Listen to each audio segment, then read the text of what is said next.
പാമ്പുകളെക്കുറിച്ച് ഒരുപാട് കെട്ടു കഥകൾ ചമയ്ക്കുന്നുണ്ട് നിങ്ങളുടെ ജില്ലയിലും അടുത്ത ജില്ലകളിലുമൊക്കെ.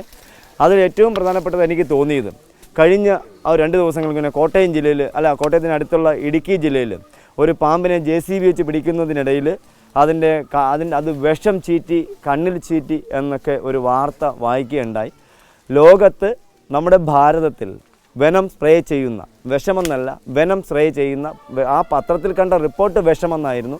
അതുകൊണ്ടാണ് ഞാൻ വിഷമെന്ന വാക്ക് പ്രയോഗിച്ചത്.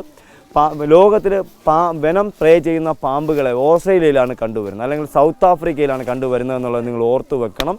അല്ലാതെ നമ്മുടെ കേരളത്തിലോ നമ്മുടെ ഭാരതത്തിലോ വെനം സ്പ്രേ ചെയ്യുന്ന പാമ്പുകളില്ല എന്നുള്ളത് നിങ്ങൾ ഓർത്തു വെക്കണം.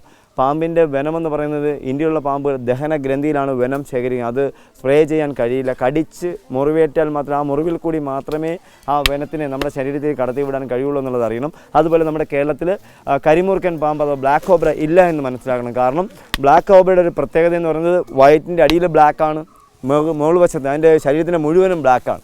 ഇവിടെ ചില ആൾക്കാർ യൂട്യൂബിലും ഫേസ്ബുക്കിലും ഒക്കെ നമ്മളിവിടെ കണ്ടുവരുന്ന കോമൺ കോബ്ര ഇതുപോലത്തെ പാമ്പുകളുടെ ഫോട്ടോ എടുത്തിട്ട് വെച്ചതിന് ശേഷം അതിനെ കരിമൂർക്കൻ എന്ന് എഴുതി പിടിപ്പിക്കുന്നുണ്ട്.